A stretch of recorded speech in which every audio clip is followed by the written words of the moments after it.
run ahaantii waa wax fiican ka degmo ahaanna aan soo dhaweynayno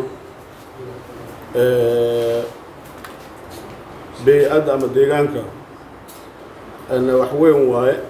in ummadana ay magaciisii ayahooda iyo deegaanadooda ay ka tashadaan sida hadda bey'adda ka jirto cimilada isbedelka badan ee hadda la arkaayo waxa waaye mid weligeena soo saadaalinayo waaye wuxuu ilaahay wato waaye ilaahay naga najeeyo balse waxaan rabnaa dad ahaan in aan u duubano saan waxa ka meel lahayn deegaankeena waxaan rabaa in dadka magaciisii wacyigelin fiican loo sameeyo la ballaariyo wacyigelintan iyo maxaan ku raadto aqoonsi wadaarsiga iyo seminaarada loo sheegayo dadka bey'adooda waxay tahay iyo muhiimadda ay u leedahay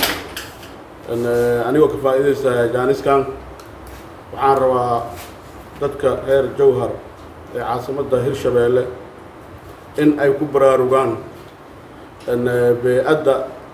qiimaha ay leedahay in ay ku baraarugaan nadaafadda in ay ku baraarugaan bacyaha iyo waxyaabaha meelaha lagu qubaayo in ay ka digtoonaadaan ay nagala shaqeeyaan nadaafad in loo helo magaaladan waxaan magaciisii aan usoo gunti doonnaa oo idinka laftarkiina markhaati aad ka noqonaysiin hataa meediya waxaan leeyahay markhaati ka wada noqda ilaahay oo markhaati naga noqo waxaan soo dulqaadanay muddo 4 sano ku dhowaad ah maamulkeyga intuu jiro oo dadka iga garanaya aan dheheyni yaanan loo qaadanin in aan dad aan ku dhibaateynayno waxaan rabnaa in gacanta aan iskala qabsano deegaanka ilaalintiisa